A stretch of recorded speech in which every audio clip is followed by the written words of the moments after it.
வீட்டை ரெகுலராக க்ளீனாக வச்சுக்கிறதுக்காக நான் ஒரு புது மெத்தட் யூஸ் பண்ணுறேன். அது என்னன்னு சொல்கிறேன். அதாவது வீக் டேஸ் மட்டும் மண்டே டு ஃப்ரைடே வரைக்கும் ஒரு நாளைக்கும் ஒரு ரூம் வந்து க்ளீன் பண்ணுறேன். டீப் க்ளீனிங் பண்ணுறேன்.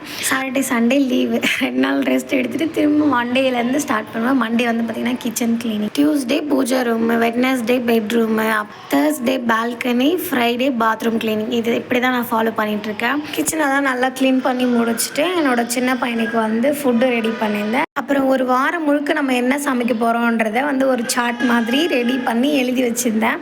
ஹஸ்பண்ட் கூடயும் சேர்ந்து டிஸ்கஸ் பண்ணி நம்ம பிரேக்ஃபாஸ்ட்டுக்கு இதெல்லாம் சமைக்கலாம், லஞ்சுக்கு இதெல்லாம் சமைக்கலாம், அப்புறம் டின்னருக்கு இதெல்லாம் சமைக்கலாம்னு சொல்லிட்டு 2 பேரும் சேர்ந்து ஒரு சார்ட் ரெடி பண்ணியிருக்கோம். அதுபடி தான் இப்போ போயிட்டுருக்கோம். இந்த வீடியோ எடுக்கும்போது வந்து பார்த்திங்கன்னா திங்கக்கிழமை. இந்த வீடியோக்கு நான் வாய்ஸ் ஓவர் கொடுக்கும்போது இன்றைக்கி வந்து பார்த்திங்கன்னா புதன்கிழமை. ஸோ இன்றைக்கி வந்து பிரேக்ஃபாஸ்ட் வந்து பார்த்திங்கன்னா கிச்சடி, அப்புறம் லஞ்ச் வந்து பார்த்திங்கன்னா சிக்கன் குழம்பு, அப்புறம் டின்னர் வந்து பார்த்திங்கன்னா ரசம். இந்த பிளான் எப்படி ஒர்க் ஆகுது அப்படின்னா சூப்பராகவே ஒர்க் ஆகுது. 3 டேஸ் நாங்கள் ஃபாலோ பண்ணியிருக்கோம். அதை வச்சு சொல்கிறேன். ஒரு 90% வந்து பார்த்திங்கன்னா பிளான் போட்ட மாதிரி தான் நாங்கள் ஃபுட்டு ரெடி பண்ணிகிட்ருக்கோம். அந்த 10% அதுவும் வந்து ஹஸ்பண்ட் வந்து நைட் டியூட்டி முடிச்சுட்டு காலையில் வரும்போது எனக்கு பசி எடுக்கலை, தூக்கம் தான் வருதுன்னு சொல்லுவாங்க. ஸோ அதனால் அவங்களுக்கு ஸ்கிப் ஆகிடும். நாங்கள் வந்து இருக்கிறது ஏதாச்சும் சிம்பிளாக செஞ்சு சாப்பிட்டுப்போம். ஸோ அதனால் பிரேக்ஃபாஸ்ட் மட்டும் அப்படி இப்படி கொஞ்சம் இதுவாகும்.